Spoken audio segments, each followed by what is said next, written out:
The number 666, which is called the number of the beast, has been subjected to many speculation around us. We have heard about it either by reading the Holy Scripture or in certain literary or again in certain cinematographic adaptation. It's from the Bible, especially from the book of Revelation, that Apostle John cites that numerical value without saying to whom that numerical value really belongs. That's why, as a Christian, as a lover of general knowledge, we have decided to make it a research subject, or better, to calculate it. Our work is going to be based on rationality through mathematics, wisdom, and small supposition. All of this is going to be based on the writing of the Christ's most beloved disciple, Apostle John.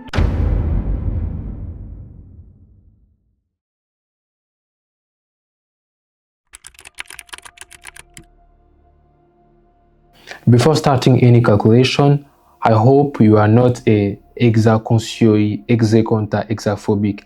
So, further ado, let me show it to you.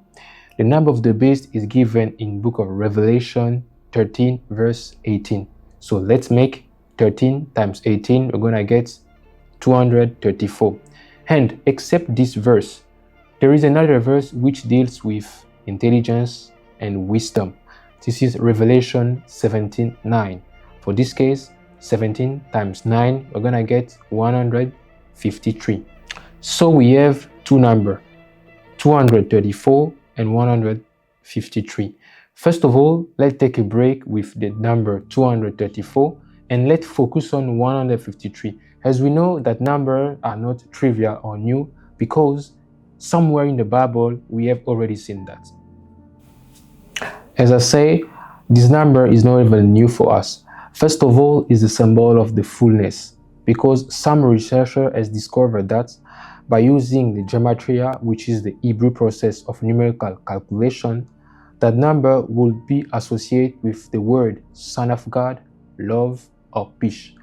By the way, by talking about peace, we can easily remember in John 21:11, when the Apostle Peter had caught 153 fish, which is all the nation around the earth. It symbolized universality. By the way, there is another passage in the Bible which talks about fish and universality. Let's analyze it together.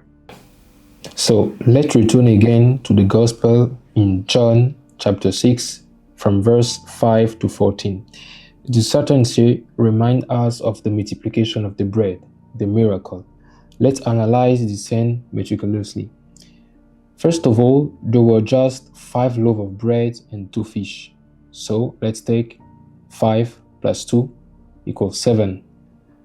And after multiplication and testing of the crowd represents the universe, the nations.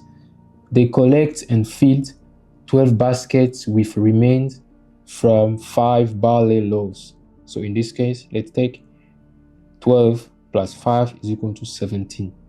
Those two numbers, 7 and 17, do not seem really trivial because they have already been cited together in Genesis 8:4. Is this a coincidence? I don't know. So if we add up numbers from 1 to 17, we will get 153. Or by using the sequence formula n times n plus 1 over 2, we'll get the same answer. And if we divide 153 over 7, we'll obtain 21 as a quotient and 6 as a remainder.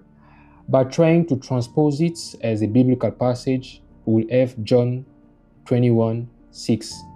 Once again, we read a miracle of fishing at the lake where the disciple had so many fish. We would also like to point out that during a Marian apparition of Fatima, the gaps between the first and the last apparition was 153 days. For this part, let me say the truth to you.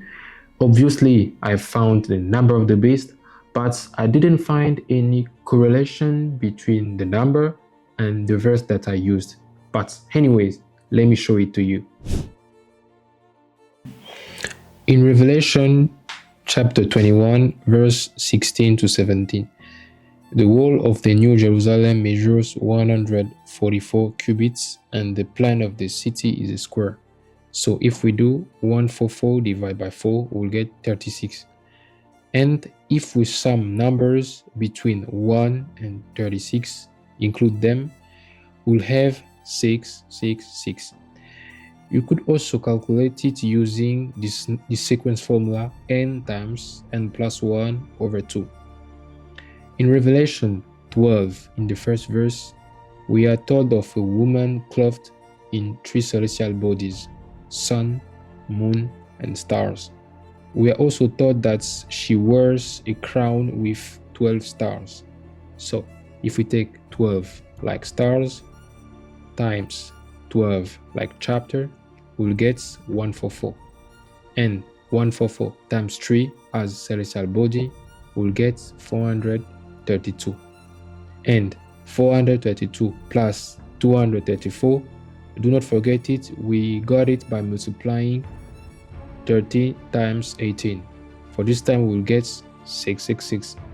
In chapter 5, the lamp, which represents the Christ, appears with 7 horns, 7 eyes, to reveal the secret of 7 seals. So, if we can transpose it, the number 777. And throughout the book of Revelation, the word Jesus, Jesus Christ, and Christ are respectively mentioned together 3 and 4 times. So let's add up 3 plus 4, we'll have 7 times. But on the other hand, the word Babylon is only mentioned 6 times. So if we take 777, divide by 7, we'll get 111 times 6, we'll get the number of the beast. Ultimately, we would also like to inform you this is all about speculation and not dogmatic teaching. And in the Bible, especially in the book of Revelation, there are a multitude of numbers and figures. So with a little intelligence and wisdom, obviously, if you try to calculate it, you will get there. And again, I want just to mention it. At the time when the Bible was written, there were no verse or chapter. So the calculation, including the chapter and the verse, are maybe the fruit of coincidence. Yes, maybe. Yeah, I have some interesting questions for you. Which Archbishop Cardinal added the chapter and the verse division?